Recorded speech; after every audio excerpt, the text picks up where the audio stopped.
A principal causa de lesão celular é a hipóxia, que é o quê? A falta de oxigênio dentro das células. Existem vários mecanismos para que isso ocorra.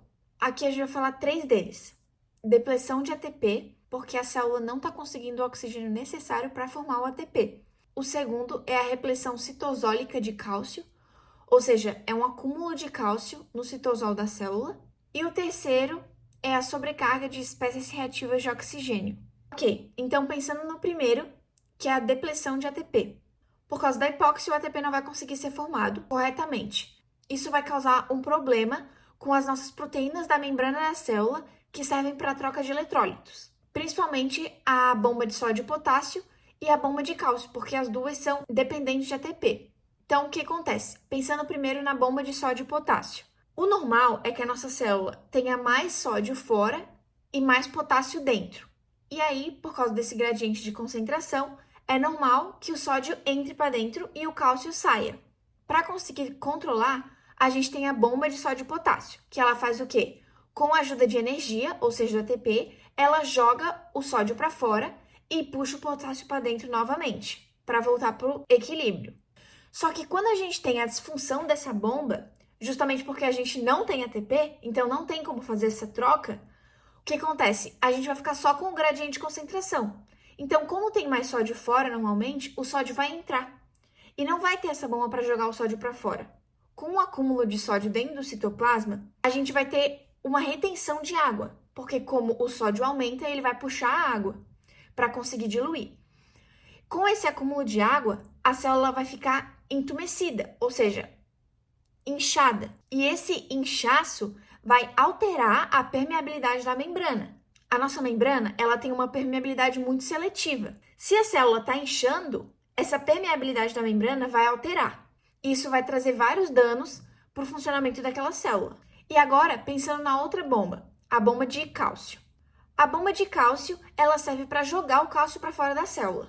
E ela depende de ATP. Se essa bomba não está funcionando, a gente vai ter o quê? Um acúmulo de cálcio dentro da célula. E esse acúmulo de cálcio dentro da célula é muito prejudicial, porque a gente vai ter a ativação de enzimas autolíticas, ou seja, que vão começar a autodestruir a própria célula, e também vai prejudicar o funcionamento das mitocôndrias daquela célula, o que vai piorar ainda mais a produção de ATP. Além disso, a gente tem que levar em consideração que quando a gente tem hipóxia, ou seja, essa diminuição do oxigênio, a gente não vai estar conseguindo fazer a glicólise adequada para a produção de ATP. Mas o que acontece? Como a gente não está conseguindo produzir esse ATP pela glicólise aeróbica, porque a gente não tem oxigênio, a gente vai começar a usar a glicólise anaeróbica, sem o oxigênio. Desde que tenha substrato, é claro, que é a glicose, né? Só que acontece, essa glicólise anaeróbica, ela produz ácido lático como metabólito. E esse ácido lático, ele vai estar em altas concentrações, porque a gente está usando só essa glicólise anaeróbica. E como ele é um ácido, ele vai diminuir o pH da célula. E a célula vai ficar muito ácida. Aí, ok, vamos guardar essa informação. Depois, a gente vai ter a repressão do cálcio, ou seja, acúmulo de cálcio, que pode ser por 2 motivos. Um, decorrente da depressão de ATP, porque, como a gente viu, a bomba de cálcio não vai estar funcionando corretamente por causa da falta de ATP, então o cálcio vai se acumular dentro da célula. Ou então, por um mecanismo compensatório da célula para compensar esse pH baixo, para compensar essa acidez. E como que vai funcionar esse mecanismo compensatório? O que significa a célula tá ácida? Ela tá com muito H+. Como a célula tá com muito H+, ela vai dar um jeito de jogar esse H+ para fora. Para isso a gente tem uma bomba que não é dependente de ATP, que faz o quê? Joga o H+ para fora e puxa sódio para dentro. Como a célula tá muito ácida, ela vai jogar muito H+ para fora e vai puxar muito sódio para dentro. O que acontece? Vai acumular sódio. Com esse sódio acumulado, a gente teria a bomba de sódio e potássio. Só que essa bomba depende de ATP. Como a gente está em falta de ATP, não vai dar para usar ela. Então a gente usa outro recurso, que é o quê? Outra bomba que não depende de ATP, que vai trocar o sódio, jogando ele para fora, e vai trazer cálcio para dentro. Com esse cálcio agora aqui dentro, a gente poderia usar a bomba de cálcio para jogar ele fora, que é dependente de ATP. Só que o que acontece? A gente não tem ATP e essa bomba não está funcionando corretamente. Então a gente não vai conseguir jogar esse cálcio para fora. E mesmo se ela estivesse funcionando corretamente, ela não seria suficiente. Então, mesmo assim, a gente teria um acúmulo de cálcio dentro da célula, mesmo que a gente tivesse ATP. Tá, mas afinal, qual é o problema de ter muito cálcio dentro da célula? Esse excesso de cálcio, se for por pouco tempo, ele não tem problema. Só que se ele for persistente, ele vai ativar fosfolipases, que vão degradar os fosfolipídios da nossa membrana. Ele vai ativar proteases, que vão degradar as proteínas do citoesqueleto. E ele vai ativar endonucleases, que vão degradar cromatina, lá do nosso DNA. E além disso, outra coisa que esse acúmulo de cálcio faz é formar poros nas nossas mitocôndrias. Com essa formação de poros, as nossas mitocôndrias vão sofrer tumefação, que é o quê? Inchaço.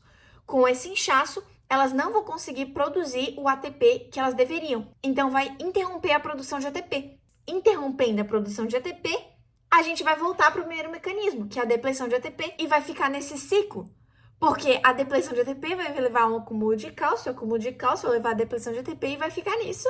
O terceiro mecanismo é sobrecarga de espécies reativas de oxigênio, que são os radicais livres. Esse excesso pode ser tanto por um aumento da sua produção, que pode ser por inflamação, poluição, radiação, entre outras coisas, ou então uma diminuição da sua remoção, que pode ser tanto por desnutrição, uma falta de antioxidante, vitamina A, vitamina C, vitamina E, ou então uma disfunção enzimática. Esses radicais livres, como o nome já diz, espécies reativas de oxigênio, eles são muito reativos. E eles estão ávidos para se ligar em alguma outra molécula. E o que acontece? Quando eles se ligam com essa outra molécula, eles mudam a natureza dessa molécula. Porque se uma molécula muda a conformação dela, ela vai mudar a função dela. E isso vai trazer muitos danos para várias partes da nossa célula. A hidroxila, ela é um dos mais reativos. E esse acúmulo, principalmente de hidroxila, pode causar danos no nosso DNA, danos na membrana, danos em proteínas, e eu não preciso nem dizer que isso vai trazer muitas consequências para a célula. E assim, essas espécies reativas de oxigênio, elas são produzidas normalmente no nosso organismo. Até a produção de ATP lá na mitocôndria, principalmente, que vai liberar essas espécies reativas de oxigênio. Só que o que acontece? A gente tem fatores que fazem com que essa produção aumente. Por exemplo, inflamação. Uma inflamação faz a gente produzir muito mais espécies reativas de oxigênio. E é justamente por isso também que a gente se preocupa com pessoas obesas, porque o tecido adiposo ele tem muita inflamação. E essa inflamação vai produzir muitas espécies reativas de oxigênio que atuam principalmente no endotélio dos vasos. O que isso pode levar? Aterosclerose, que é a doença que mais mata. E não só a inflamação, poluição atmosférica, radiação, até radiação UVB, agrotóxicos, drogas e também o baixo consumo de antioxidantes.